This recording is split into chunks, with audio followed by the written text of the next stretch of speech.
Welcome back to Rice.AI Code Room. Today we are tackling LeetCode 657, Robot Return to Origin. The problem statement tells us a robot starts at the origin 00 on a 2D plane.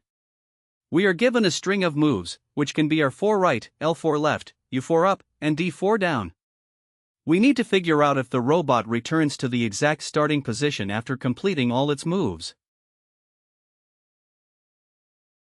Our thought process is to simulate the robot's movement using an X and Y coordinate system. Both X and Y start at 0. For each move in the string, we update these coordinates. Moving right increases X by 1, moving left decreases X by 1. Moving up increases Y by 1, and moving down decreases Y by 1. Let's jump into the implementation.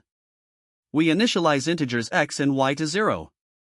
We then use a range-based for loop to iterate through each character in the moves string. Inside the loop, we use a series of if-else statements to update X and Y according to the current direction. After processing all the moves, the robot is back at the origin if and only if both X and Y are exactly 0. So, we simply return the Boolean result of X equals 0 and Y equals 0. Finally, let's look at the complexity analysis. The time complexity is O of n, where n is the length of the move string, because we process each move exactly once. The space complexity is O of 1, as we only use two integer variables, x and y, to keep track of the coordinates. Thank you for watching.